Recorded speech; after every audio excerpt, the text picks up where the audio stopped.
하나님은 우리를 왜 만드셨을까요?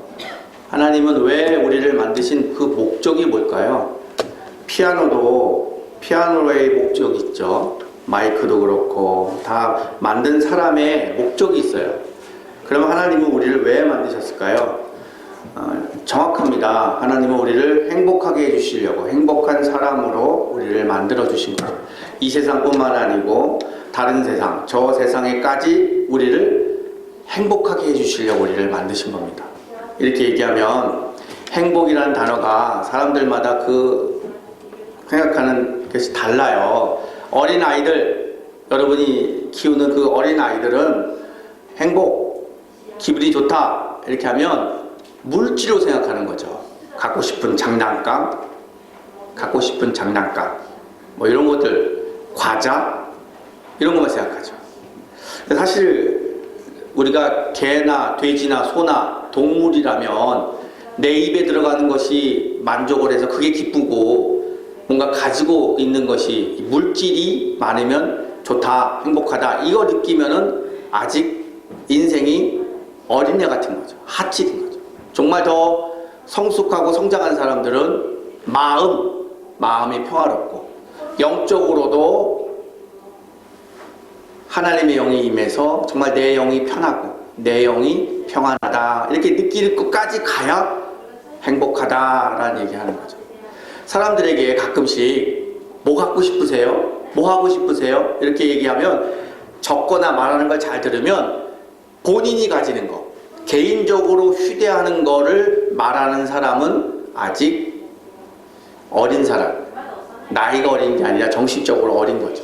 그런데 뭔가를 말할 때 그것이 여러 사람이 같이 누릴 수 있는 거를 말하는 사람은 좀 더 성숙한 사람들이죠. 그래서 하나님께서 우리를 행복하게 해주시기 위해서 우리를 만드셨습니다 라고 얘기하면 그 범위는 내 몸이 편하고 내 가지고 싶은 거를 갖고 평상시에 먹고 싶은 데를 먹고 이런 수준을 뛰어넘어서 심리적으로 영적으로도 진실로 행복을 느끼는 그 순간인 겁니다. 여러분은 예수를 믿고 정말 행복의 정점을 한번 찍어본 적이 있으신가요? 어떤 영혼을 위해서, 그를 위해서 기도할 때 눈물이 나거나 정말 십자가에 달리신 예수가 너무 고마워서 몸부림치고 내 마음과 내 영에 진동이 와서 막 감동이 밀려온 적이 있으신가요? 어떤 집들을 보면 형제들끼리 싸우지 않는 집안이 있어요. 참 모이면 우애롭고 서로 양보 잘하고 그런 집안이 있어요. 또 어떤 집은 만나기만 하면 싸우고 만나지 않아도 이미 싸우고, 그냥 형제들끼리 모이면 그냥 마치 쌈탁처럼 서로 쪼는데 바빠요. 근데 이렇게 자세히 보면 싸우지 않는 형제들의 그 집안의 특징이 있어요. 싸우는 집안과 싸우지 않는 집의 다른 점이, 그 형제들끼리 모이서 싸우는 집들은 그렇게 뭐 윤리의식이나 도덕이 떨어졌거나 못 배웠거나 없거나 이게 아니에요. 그 집안, 두 집안의 차이점이 분명히 있습니다. 뭐냐면 형제들끼리 싸우지 않는 형제들 중에서 딱 한 사람이라도 잘 참아주는 사람이 있는 거예요. 형제들끼리 싸우면 부모님이 마음 아파하시니까, 아버지가, 어머니가 마음 아파하니까 참는 거예요. 형이 싸움도 못하는 것도 아니고 무기력한 것도 아니고 주먹도 없는 것도 아니고, 그렇지만 우리들끼리 싸우면 아버지 엄마가 속상하니까 큰형이 참아주고 넘어가는 거예요. 넘어가다 보니까 형제들끼리 우애가 있는 거죠. 가정도 그렇고 교회도 그렇고, 교회도 마찬가지예요. 교회가 평화롭게 되려면 사람들은 잘 눈에 안 보일 거예요. 안 보여요. 그렇지만 딱 한 사람, 두 사람이 잘 참아주는 겁니다. 그 사람 덕분에, 덕택에 교회가 평안해지고 교회가 하나님의 뜻을 세워나가는 힘 있는 교회로 점점 나아가는 거죠.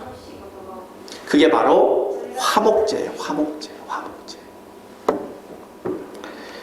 화목제가 있기 때문에 화목을 이루고 연합하고 동거하는 거죠. 시편 133편 1절부터 3절, 이 말씀은 정말 교회가 무엇인지에 대해서 정확히 말씀하는 겁니다. 1절에 이렇게 말씀하시죠. 보라, 형제가 연합하여 동거하며 어찌 그리 선하고 아름다운 것. 이거 형제가 피를 섞은 그 형제가 아니라 남남이에요. 남이에요. 뒤돌아서면 안 보는 거예요. 지금 여러분 옆에 있는 분도 이거 끝나고 밥 먹고 등 돌려서 가면 언제 볼지 몰라요. 그런 남인데도 연합이 되는 거예요. 연합. 세상 사람들, 하나님의 은혜를 모르는 사람, 진짜 화목제에 나를 위해서 내 대신에 죽은 예수의 십자가를 모르는 사람들, 주 안에 살지 않는 사람들은 남들이 나랑 생각이 달라요. 나랑 정말 생각이 다르고 자라는 환경도 달라서 정말 다른 거예요. 다른 사람들이 일치를 하기 위해서 하는 거는 소통이라는 걸 쓰는 거예요. 다양성 속의 일치. 그래서 한국에 가면은 다일 공동체가 있어요. 청량리에 홈리스들에게 밥을 차려주는 유명한 다일 공동체가 있잖아요. 그 다일 공동체의 다일이 다양성 속의 일치예요. 거지, 홈리스들이 정말 다양하잖아요. 그 다양한 사람들이 주 안에서 일치를 이룬다. 그래서 다일 공동체거든요. 세상 사람들, 특히 노무현 대통령이 많이 썼던 게 그거예요. 다양성 속의 일치, 소통이요, 대화. 그래서 인터넷이나 웹보드나 이런 것들 막 이메일이나 문자를 통해서 계속 주고받고 하면서 다양성 속에서 일치를 가지려고 해요. 하지만 여러분 잘 알다시피 그게 다 어렵다는 것이 다 이제 다 드러났잖아요. 안 돼요. 어렵습니다. 형제가 연합하여 동거하며 어찌 그리 선하고 아름다운 것. 다양성 속에서 일치를 이루기 위해서는 소통이 부족해요. 그것도 한계가 있어요. 진짜 다양한 것 가운데서 일치를 이룰 수 있는 유일한 길은 화목제, 진짜 화목제를 알아가면 알아갈수록, 즉 하나님을 알아가면 알아갈수록 하나가 될 수 있고 같이 동거할 수 있는 거예요. 쉽지는 않습니다. 그렇게 된다면 하나님께서 이렇게 말씀하셨죠. 얼마나 선하고 아름다운 거, 뷰티풀. 정말 나이가라 폭포가 떨어지는 그 모습을 보고 사람들이 뷰티풀이라고 정말 탄성을 치잖아요. 그 어마어마한 자연 앞에서 뷰티풀이라고 탄성을 치는 것보다도 하나님께서는 형제들이 같이 연합하여 동거하는 것이 뷰티풀이라고 이렇게 했어요. 그러면서 하나님께서 3절에 이렇게 말씀하시죠. 이슬 방울이 얼마나 작아요. 그 방울이 시온산에 다 모이게 해주신대요. 그리고 나서 땅을 적시게 해주시는 거죠. 그리고 나서 바로 거기 형제가 연합하여 동거하는 그곳에 복을 주겠다. 그것이 영생이라. 바로 물질의 복뿐만 아니고 마음과 영적인 것까지 다 주시겠다고 약속해 주시는 거죠. 이게 바로 교회의 모습인 거죠. 교회의 모습. 참 이게 하나님의 말씀 앞에 저는 두렵습니다. 쉽지가 않다는 거죠. 저 스스로도 생각해보면 주변 환경이 나에게 자꾸 맞춰주기를 원해요. 여러분은 어떠세요? 여러분도 예외가 아닐 거라고 생각합니다. 사람들 생각에 주변 환경이 자꾸 나에게 맞추기를 원해요. 그리고 다른 사람 탓하고 환경 탓해요. 근데 성숙한 사람들은 나 자신이 다른 사람에게 자꾸 맞추려고 노력을 하는 거죠. 이것도 안 되는 우리들에게 이 말씀은 너무 버거워요. 참 힘듭니다. 저나 여러분이나 인간 이해를 잘 하셔야 될 게, 여러분 스스로는 여러분을 어떻게 생각하는지 모르지만 사람들의 마음은 극단입니다. 항상 극단을 달려요. 이게 무서운 거예요. 악하고 약해요. 그래서 마음이 늘 불안정한 거죠. 어떨 때는 정말 약해요. 그렇게 약할 수가 없어요. 그러다가도 또 악한 모습이 나오는 거죠. 악하고 약한 두 마음을, 극단의 마음을 갖고 있는 거죠. 너무 슬퍼요. 정말 너무 슬퍼요. 슬픈 것도 아니고 그냥 너무 슬퍼요. 이렇게 말하는 사람은 그 말 뒤에는 너무 기쁠 때가 곧 오겠다는 걸 말하는 거예요. 극단인 거죠. 너무 좋아요. 너무 나빠요. 항상 같이 가는 거예요. 어떤 사람이 너무 좋아요. 그러면 곧 너무 나쁠 때가 올 거라고 우리는 알고 있는 거죠. 어떤 사람은 어떨 때는 아주 거만해요. 저렇게 거만할 수가 있을까? 그런데 수십 분 후에 그 사람의 환경과 몸 상태가 안 좋아지면 또 당장 죽을 사람과 같은 열등감에 빠져서 쫙 가라앉아요. 그러면서 저게 똑같은 사람인가? 저게 같은 사람인가? 정령 너는 누구냐? 라고 물어볼 수밖에 없게끔 사람의 마음이 양극단을 달리는 거예요. 그렇기 때문에 나 스스로도 나를 못 믿는 거예요. 내가 어떻게 변할지 모르는 거예요. 내가 어떻게 변신할지 모르는 거예요. 뭔가 나를 붙잡고 있지 않으면 나는 내가 어떻게 변할지 몰라요.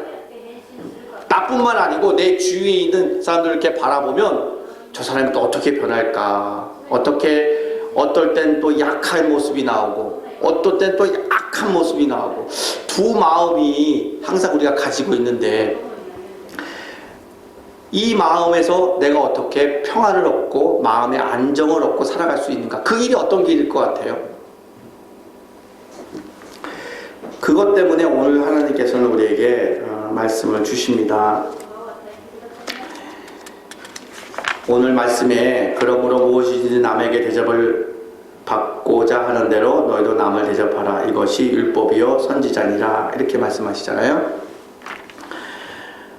그냥 말씀만 보면 대접이라는 얘기가 나오잖아요. 그러면 이제 손대접, 음식, 물건 사주고 뭐 이렇게 받아들이잖아요. 제가 처음에 우리가 이야기하는 거는 물질을 뛰어넘어서 눈에 보이는 거, 이 눈에 보이는 걸 뛰어넘어서 영적인 세계, 영적인 진리, 하늘의 진리까지 미치는 거를 얘기한다고 얘기했잖아요. 오늘 분명히 이거는 대접 좋죠. 대접하고 받고 이런 거 좋죠. 이거를 뛰어넘어서 뭔가 큰 영적인 하늘의 진리가 이 안에 담겨있는 거죠. 마태복음 7장 12절에 그러므로 무엇이 남에게 대접을 받고자 하는 대로 너희도 남을 대접하라. 이것이 율법의 선지자니라. 이걸 황금률이라고 그래요. The Golden Rules. 이게 AD 3세기 한 300년경에 로마의 황제가 그 자기 침실에다가 황금으로 글자를 써서 벽에다 붙였다고 그래요. 그래서 난 이후에 이 말씀을 황금률, 그래서 황금처럼 큰 가치가 있는 말씀이다 라고 해서 별명이 붙은 거예요. 그래서 하나님 말씀 중에서 황금률 그러면은 마태복음 7장 12절의 말씀, 상당히 가치가 있는 아주 핵심 중의 핵심입니다.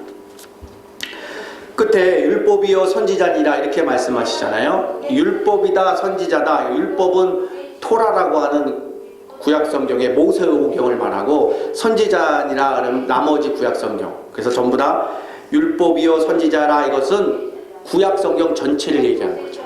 뭐가요? 그 앞에 말한 것이 남에게 대접을 받고자 하는 자는 너희도 남을 대접하라.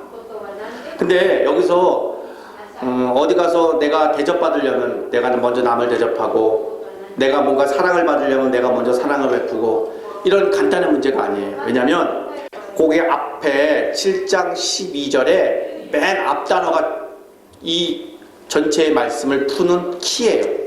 키워드입니다. 그러므로라는 단어가 나와요. 그러므로. 그러므로라는 거는 이때까지 쭉 말씀하시고 결과잖아요. 7장 1절부터 12절, 11절까지 무슨 말씀을 쭉 하셨어요. 그리고 나서 그러므로 라고 말씀하시는 거죠.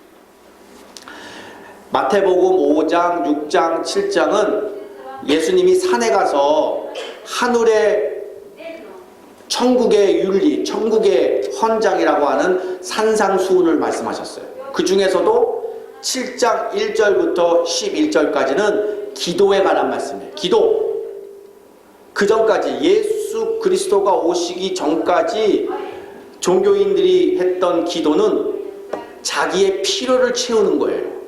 인간의 필요라는 건 결국에는 자기들의 욕심이에요. 악하고 약한 본질을 갖고 있는 인간들이 자기의 필요를 얻기 위해서 기도하는 거는, 그거는 하늘의 뜻이 아니었죠. 그래서 그전 예수 그리스도께서 말씀하신 이전에는 자기의 필요를 채우기 위한 이기적인 기도였던 거죠. 그래서 하나님이 자기들의 기도에 응답을 안 하면 하나님께 삐지는 거죠. 하나님께 돌아서는 거죠. 하나님을 거역하는 거죠. 그리고 하나님 말고 다른 또 하나의 우상을 또 섬기고, 이렇게 타락하면서 왔던 것이 바로 예수님의 시대였죠. 그때 예수님께서 7장 12절을 말씀하시면서 기도에 대한 새로운 획을 만들고 하나님의 뜻을 온전히 전하시기 시작하신 것이 7장 12절의 말씀이에요. 그러므로 무엇이든지 남에게 대접을 받고자 하는 대로 너희도 남을 대접하라. 이 말씀은 일반 종교에도 다 있어요. 불교에도 있고 유교에도 있고 다 있어요. 일반 종교와 우리가 믿고 있는 신앙과는 하늘과 땅 차이인 거죠. 일반 종교에서는 이렇게들 많이 해요. 그래서 보살이나 또는 뭐 스님들도 이렇게 살려고 애를 쓰죠. 남에게 자꾸 대접을 하고 자꾸 하려고 그래요. 그렇지만 자기들이 가지고 있는 심으로, 본인들이 가지고 있는 악하고 약한 본질을 그냥 그대로 갖고 남에게 자꾸 하는 행위 자체가 끝에 가서는 그냥 허무함으로 끝나는 거예요. 할 수 없어요. 인간은 선하지 않습니다. 어느 인간이 선하겠습니까? 이 땅에 희망은 없는 거예요. 오직 딱 한 분만 참이시고 선하십니다. 그게 누구겠어요? 하나님, 예수 그리스도 이외에는 선하고 착한 사람 없어요. 그분 이외에는 선하고 진실하고 착하고 없어요. 우리는 그냥 착해지려고 그러는 거죠. 선해지려고 방향성만 잡은 거지 그렇게 그런 본질이 안 갖고 있습니다. 그렇기 때문에 악하고 약한 본질을 갖고 있는 인간들이 하는 모든 것들은 끝에 가서 다 허무합니다. 허무해. 그래서 누구에게 배신당했다니, 누구에게 배반당했다니, 그렇게 하고서 후회하는 거예요. 타락한 인간을 왜 믿어요? 사랑을 줄 뿐이지 믿음의 대상은 오로지 하나님 위에는 없잖아요. 그런데 종교하고 신앙, 우리가 믿고 있는 건 종교가 아니라 신앙이잖아요. 신앙과 종교의 차이점이 있어요. 종교는 자꾸 사람들에게 뭔가를 요구해요. 10,000번 절하시오, 뭐 가져오시오, 뭐 하시오, 자꾸 인간들에게 요구를 해요. 그 돌을 닦는다고 금욕적이고 뭘 안 하고 자꾸 하다가 끝에 가서 스님들이 돌아가실 때 늘 고백하는 게 다 헛되도다, 그것도 헛되도다, 다 허물을 얘기하잖아요. 신앙은 다릅니다. 다른 차원입니다. 보세요. 신앙은 신이 인간을 위하여 죽은 겁니다. 종교는 신을 위하여 인간이 손해보고 죽는 거예요. 차원이 다른 거죠. 우리가 믿고 있는 신앙은 예수 그리스도께서 정말 나를 대신해서 죽으신 거예요. 하나님이 우리를 먼저 대접하셨어요. 하나님이 먼저 우리를 존중하시고 우리를 대접하신 거예요. 예수 그리스도의 십자가를 바라봐라 자꾸 얘기하시는 게 바로 그거예요. 그러니까 우리는 할 말이 없는 거예요. 예수가 먼저 우리를 대접하셨고 예수가 먼저 우리를 위해서 죽으신 거예요. 그것만 생각하면 우리가 말문이 막힌 거죠. 도저히 더 이상 할 말이 없을 만큼 너무 고맙고 고마운 거죠. 그러니까 오늘 7장 12절의 말씀, 대접을 먼저 받고자 하면 남을 먼저 대접하라. 이거는 누구의 얘기도 아니고 예수의 이야기예요. 예수 그리스도의 참 이야기예요. 예수님이 이렇게 사셨잖아요. 그러니까 우리 모두도 딴 분이 아니라 예수의 대접을 받고 예수님 덕분에 지금 우리가 살아가는 거죠. 그러므로 7장 1절부터 기도에 관해서 쭉 얘기하셨어요. 그 전까지는 다른 사람들이 자기의 필요를 채우려고 기도했지만 7장부터 구하라, 찾으라, 두드리라. 아무리 악한 자도 자기 아들에게 좋은 것을 줄 줄 알거든 하늘에 계신 아버지께서 너희에게 좋은 것을 주리라. 이렇게 말씀하셨어요. 좋은 거, 여러분이 생각하는 좋은 게 뭐예요? 여러분이 생각하는 좋은 거보다 더 좋은 걸 주시는 거죠. 그러니까 누가복음에 오면 그거를 성령이라고 표현해요. 성령을 주시리라. 그러니까 하나님을 주시는 거죠. 하나님의 영을 주시는 거죠. 그래서 하나님의 아들이 되는 거죠. 하나님은 신이에요. 하나님의 아들은 그 뭐예요? 놀라운 얘기입니다. 로마서 8장에 나오는 이야기예요. 제가 지은 얘기가 아니에요. 너희에게 좋은 걸 주시리라. 좋은 게 뭐예요? 물질, 돈, 명예 다 없어지는 거라니까요. 아무리 떵떵거리고 살아도 끝은 있어요. 못 갖고 가요. 없어도 불안하지 않고 있어도 자만하지 않게 살아가는 게 우리들 모습 아닙니까?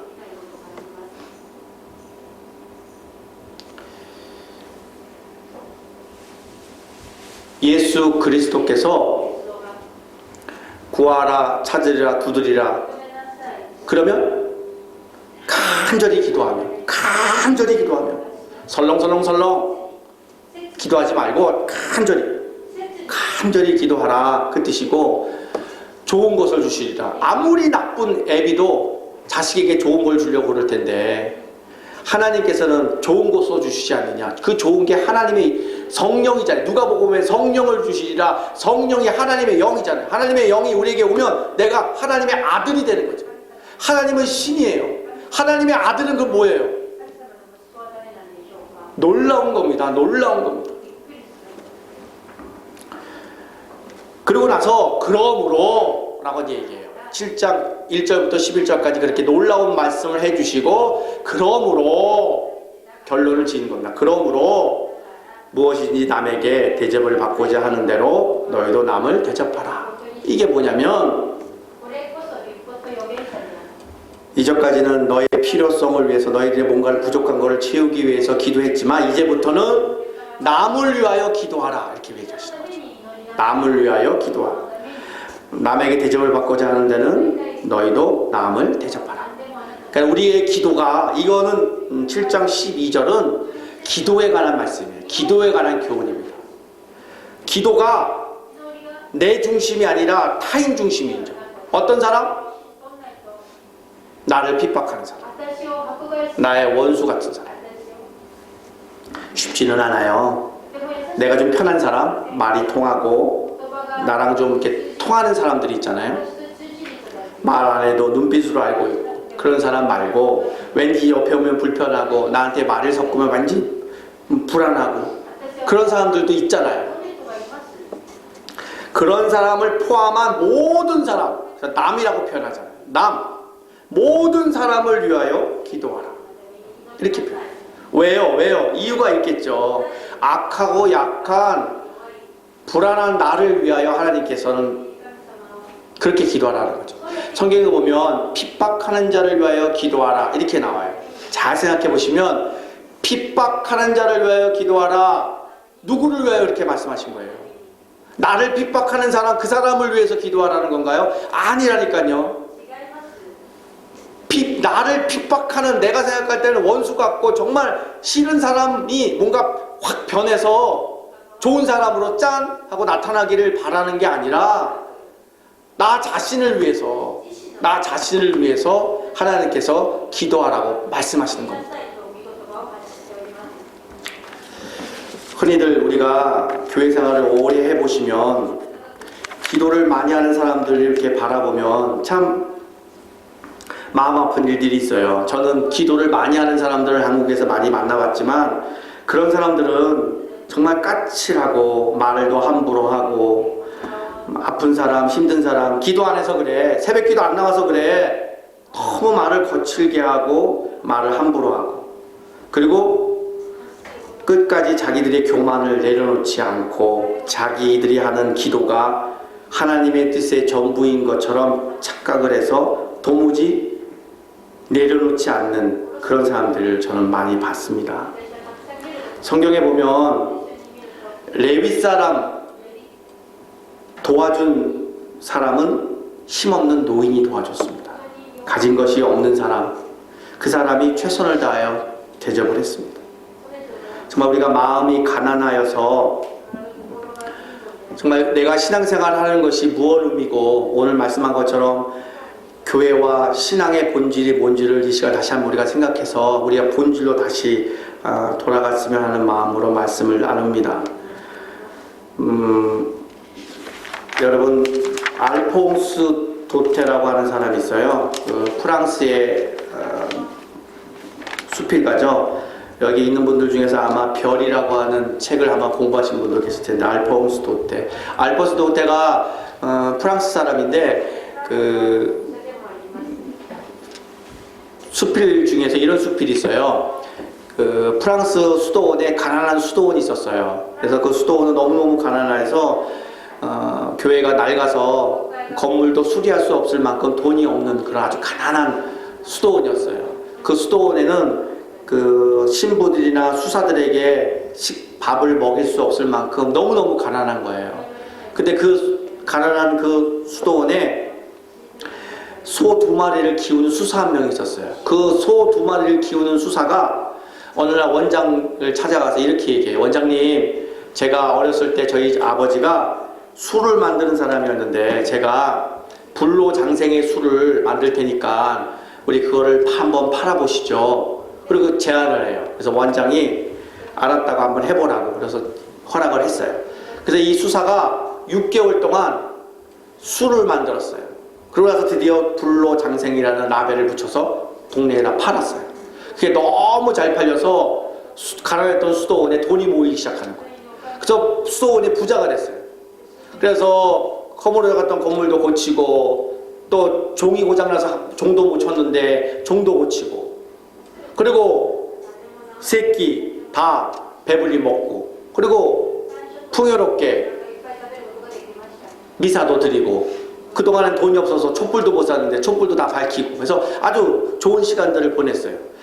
미사를 드리던 어느 날 갑자기 예배당의 문이 확 열리면서 술 취한 사람이 한 명이 딱 들어와서 술주정뱅이가 들어오는 거예요. 자세히 보니까 6개월 동안 술을 만들려고 6개월 동안 술을 퍼부었던 수사 그 사람이 비틀비틀거리면서 예배당 안에 들어오는 거예요. 그때 신부와 그를 바라보면서 이렇게 얘기하는 거죠.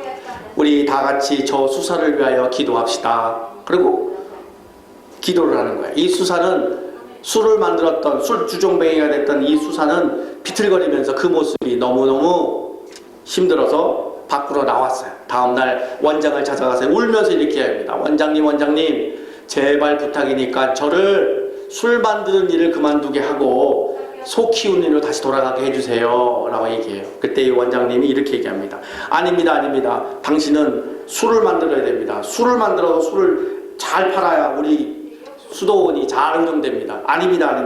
당신을 위해 우리가 매일같이 기도할 테니까 술을 만드십시오. 이렇게 얘기한 거예요.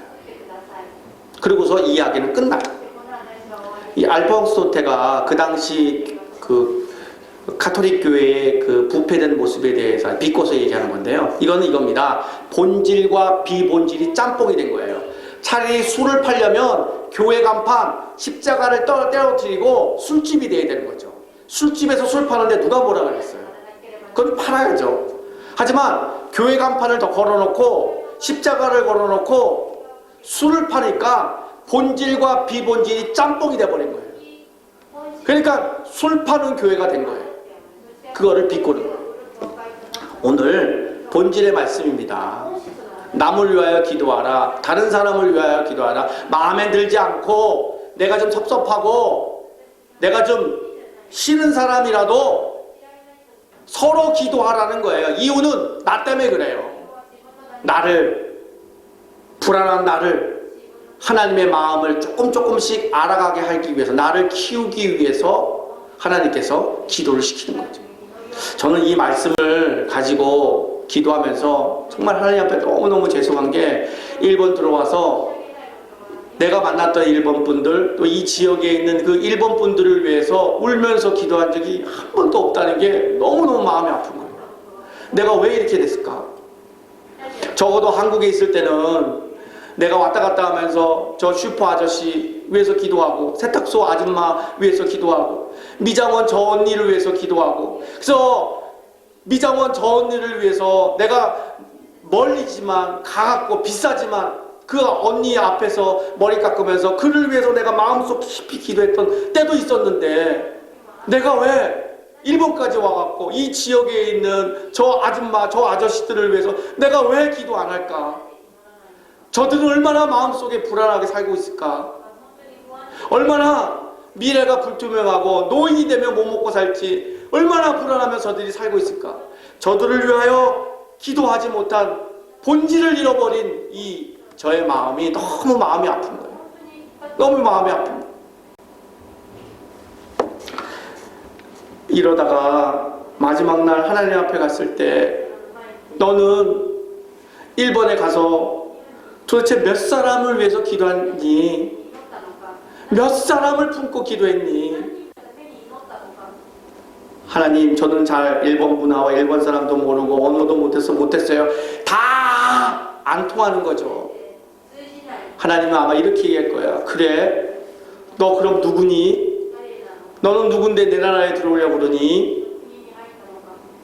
저는 두렵습니다. 정말 마음이 찢어집니다. 본질을 회복해야 됩니다. 비본질. 그 수도원은 아마 돈이 많이 생겨서 땅을 샀을 겁니다. 땅을 사서 건물을 지어서 고아원을 만들었을 겁니다. 신부의 자식들을 키울 고아원을 만들었을 겁니다. 땅을 사서 비본질적인 것에 자꾸 했을 겁니다.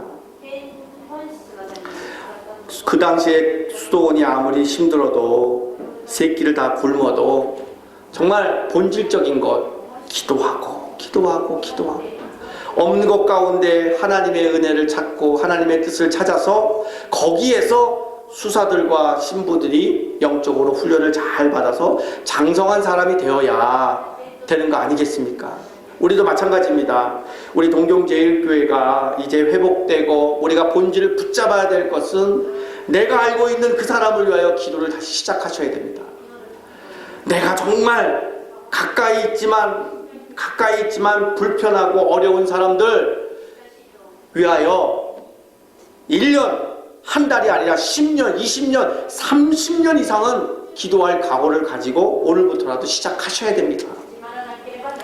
동부제일교회 있을 때 새가족을 맡았을 때 어떤 할아버지가 교회에 오셨어요. 그래서 할아버지한테 물어봤습니다. 할아버지 어떻게 돼서 저희 교회 오셨어요? 그랬더니 이 할아버지가 이렇게 얘기해요.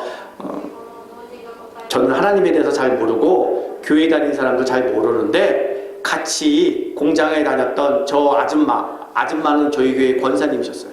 저 아줌마가 나를 위하여 20년을 기도했다는 얘기를 듣고 딴 거 따지지 않고 그런 하나님이라면 내가 믿을만 하다고 생각해서 왔어요. 이렇게 20년을 기도했다는 거죠.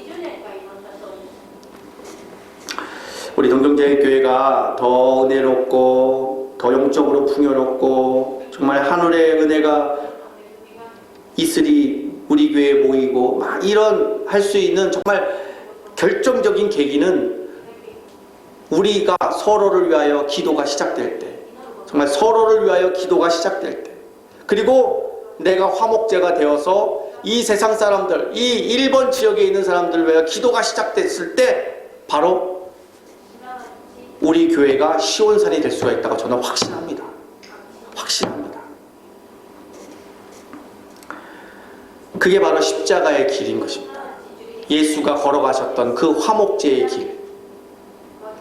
우리가 다른 사람도 아니고 원수같이 여겼던, 정말 다시는 얼굴을 안 볼, 다시는 말을 섞지 않으려고 했던 그 사람을 위하여서 기도가 시작되고, 할 말이 없을 때는 그 영혼을 불쌍히 여기서라고 입을 여는 순간 하늘나라에서는 천군 천사가 나팔을 불고 우리 가운데 하나님의 영이 임해서 영적인 잔치가, 생각지 못했던 영적인 잔치가 열어진다는 걸 확신하시기를 간절히 바라겠습니다.